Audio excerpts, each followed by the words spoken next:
급하게 소액이 필요하신가요? 신용 조회 걱정 없이 5분 안에 해결하는 방법 궁금하시죠? 대출은 싫고 그렇다고 신용 점수 떨어지는 건 더 싫다면 바로 이 방법이 딱입니다. 살다 보면 정말 예상치 못하게 급전이 필요할 때가 생기잖아요. 친구 결혼식 축의금, 갑작스러운 경조사, 혹은 생활비가 조금 부족할 때, 이럴 때마다 은행 대출 알아보기도 번거롭고, 그렇다고 카드론이나 현금 서비스는 신용 점수에 안 좋은 영향을 줄까봐 망설여지셨을 텐데요. 특히 대출 이력은 쉽게 지워지지 않고 앞으로 신용생활에도 계속 영향을 미칠 수 있다는 점이 가장 큰 부담이죠. 그래서 많은 분들이 급한 불은 꺼야 하지만 신용에는 영향을 주고 싶지 않은 딜레마에 빠지곤 합니다. 하지만 이제 걱정 마세요. 신용카드 다들 하나씩은 가지고 계시죠?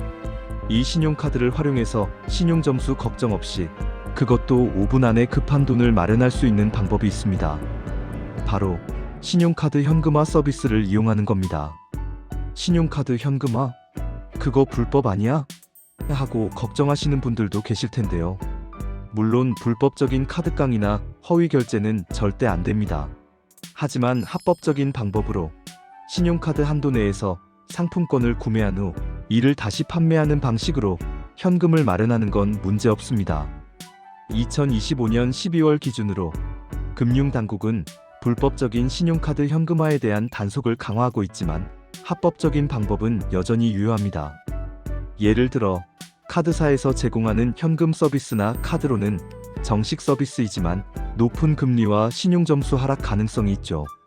하지만 상품권 구매 후 재판매는 실제 상품 거래가 존재하고 본인의 재산을 처분하는 행위이기 때문에 합법적인 틀 안에서 이루어질 수 있습니다. 물론 신용카드 현금화를 무분별하게 사용하는 건 좋지 않습니다.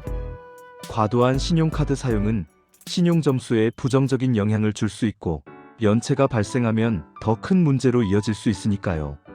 하지만 정말 급할 때 잠깐 이용하는 건 충분히 합리적인 선택이 될 수 있습니다. 여기서 중요한 건 어떤 업체를 이용하느냐입니다. 온라인에는 수많은 신용카드 현금화 업체들이 있지만 모두가 정식 등록된 안전한 업체는 아닙니다. 미등록 업체나 과도한 수수료를 요구하는 업체는 사기 피해나 개인정보 유출의 위험이 있으니 반드시 주의해야 합니다. 그렇다면 어떤 업체를 선택해야 할까요? 가장 먼저 사업자 등록증을 확인하고 이용 후기를 꼼꼼히 살펴보는 것이 중요합니다. 또한 과도하게 높은 수수료를 요구하는 업체는 피하는 것이 좋습니다. 여러 업체의 수수료를 비교해보고 가장 합리적인 곳을 선택하는 것이 현명합니다. 마지막으로 신용카드 현금화를 이용하기 전에 반드시 상환 계획을 세워야 합니다. 신용카드 대금 결제일을 잊지 말고 연체가 발생하지 않도록 철저히 관리해야 합니다. SMS나 이메일 알림을 활성화해서 결제 내역을 즉시 확인하고 의심스러운 거래가 발생하면 즉시 카드사에 신고하는 것도 중요합니다. 신용카드 현금화, 급할 때는 유용한 방법이 될 수 있지만 신중하게 고려하고 계획적으로 사용해야 한다는 점 꼭 기억해 주세요.